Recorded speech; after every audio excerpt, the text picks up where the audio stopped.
In this tutorial, we'll be discussing the history of the atom and how the subatomic particles came about. According to the modern definition of an atom is the smallest piece of an element that retains the properties of the element. The structure of an atom can be broken down into electrons, protons, neutrons, and the nucleus. So we're going to take these particles and look at them individually.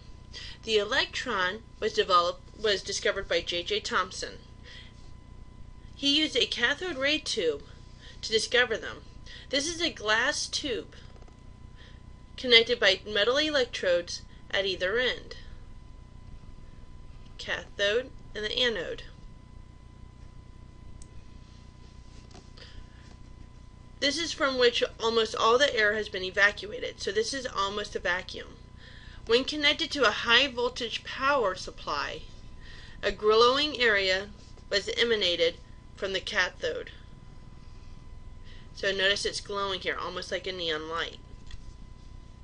J.J. Thomson believed that the cathode ray was composed of tiny particles with an electrical charge. He designed an experiment to demonstrate that there were particles by measuring the amount of force it takes to deflect their path a given amount. Kind of like measuring the amount of force it takes to turn a car. He investigated the effect of a cathode ray by placing an electric field around the tube, kind of like this magnet here. Notice that the line is going up. Charged matter is attracted to an electric field. However, light's path is not deflected by an electric field. So if it was simply light, you wouldn't see this change here of the line going up. But because it's actually charged matter, it does get attracted to that magnet. So from this information, he deduced that the electrons are negatively charged with a very low mass. Robert Millikan then came in and did a little bit more investigating, and he realized that the single electron is negative 1.60 times 10 to the negative 19 coulombs. That's the charge. And then the mass is 9.1 times 10 to the negative 28 grams. Thomson at this point developed the Plum pudding model. He says that they're scattered as a ball of positive charge, and then there's negatively charged particles that are scattered upon it. In the late 1800s, Henri Becquerel and Marie Curie discovered that certain elements would constantly emit small energetic particles and rays, and these rays could then penetrate matter. This they identified as radioactivity. In 1909, we developed the nuclear atom. Ernest Rutherford performed the gold foil experiment. In this box over here, you have alpha particles that are being forced out. An alpha particle is a helium atom with no electrons. Rutherford thought if you took away the electrons, then when he shot it through the gold foil, it would go straight through because the electrons are what's giving it its mass. However, even though some of the particles went straight through, many of them deflected. So some of them deflected back, some of them actually hit the nuclei of the gold and came right back. This deflection told Rutherford that there was something else there. And when you think of gold foil, think of it as aluminum foil but made out of gold. So it's actually a really, really thin piece of metal. So because almost all the particles went straight through, the atom is mostly empty space. Because of the few particles that actually bounced back, he decided that an atom contains a dense particle that was small in volume compared to the atom but large in mass. And because of the large deflection of some of the particles, this dense particle was positively charged. This made Rutherford develop the nuclear atom. The atom contains a tiny dense center called the nucleus. The amount of space taken in by this nucleus is only about 1/10 of a trillionth the volume of the atom, so it's obscenely small in comparison to the space that the electrons take up. The nucleus was essentially the entire mass of the atom, so the electrons did not contribute to the mass. It was the nucleus that had the mass.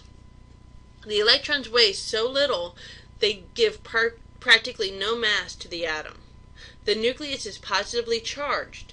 The amount of positive charge balances the negative charge of the electrons. The electrons are dispersed in an empty space of the atom surrounding the nucleus. Rutherford proposed that the nucleus had a particle that had the same amount of charge as an electron, but the opposite sign. So the electron was negative, that means the nucleus had to be positive. Based on the measurement of the nuclear charge of the element, that's how he determined it. So these particles he called protons. It's positive. Remember, the electron was negative coulombs. This is positive now, 1.6 times 10 to the 19th coulombs. The mass is 1.67 times 10 to the negative 24 grams. Since protons and electrons have the same amount of charge, for the atom to be neutral, there must be equal numbers of protons and electrons. So we're going to talk about relative scales. We're going to compare the sizes of each other from the protons to the electrons.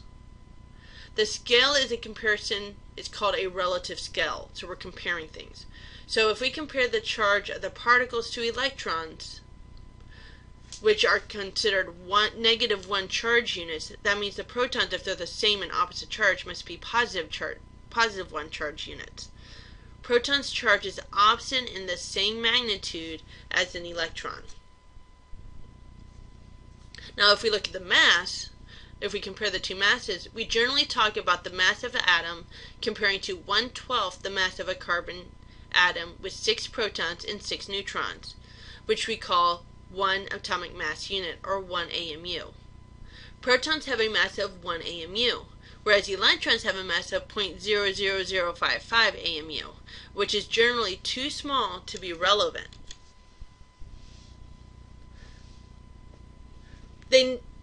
As they started to dig a little deeper, they noticed that the masses did not add up properly. Therefore, there must be something in there that's making it weigh a little bit more. To answer these questions, Rutherford and Chadwick proposed that there was another particle in the nucleus they called the neutron. Neutrons have no charge and a mass of 1 AMU, so they don't have a charge, but they have the same mass of a proton. The mass is 1.67493 times 10 to the negative 24. Okay, it's a little bit heavier, but not much, and it has no charge. So here's a summary of the subatomic particles. We have the proton, which is 1.672 times 10 to the negative 24, and the neutron, which is 1.67493 times 10 to the negative 24. It's very similar, although not exact. So the AMUs, 1.007, 1.008. Once again, very similar. They're both in the nucleus. The charge is a positive 1 for the proton and a 0 for the neutron. So because we have a +1 and a 0, that means the nucleus as a whole has a positive charge. The electrons, however, are not in the nucleus. They're surrounding the atom in the empty space. Its mass is considerably lower. Notice all these zeros in front. They still made it times 10 to the negative 24, so we can make a straight comparison. But notice the 0.000. It's smaller than the other two. So therefore the AMUs are much smaller. Because remember, the AMU is a comparison. It's not a direct mass. While the proton is a positive 1, the electron is a negative 1, so they balance each other out. So the nucleus is a positively charged core, while the electrons are revolving around it with a negative charge. And here's some symbols that are going to come up over and over and over again, so you want to be familiar with it. A proton can be a P or a P positive to represent the fact that it's a +1, or an H positive, because a hydrogen is only one proton, no neutrons in a hydrogen. So if we take away the electron there, all we have left is the proton. Electrons are a symbol of E, or e to the -1, to represent the negative charge, and neutrons are N, or N to the 0, to once again represent the charge.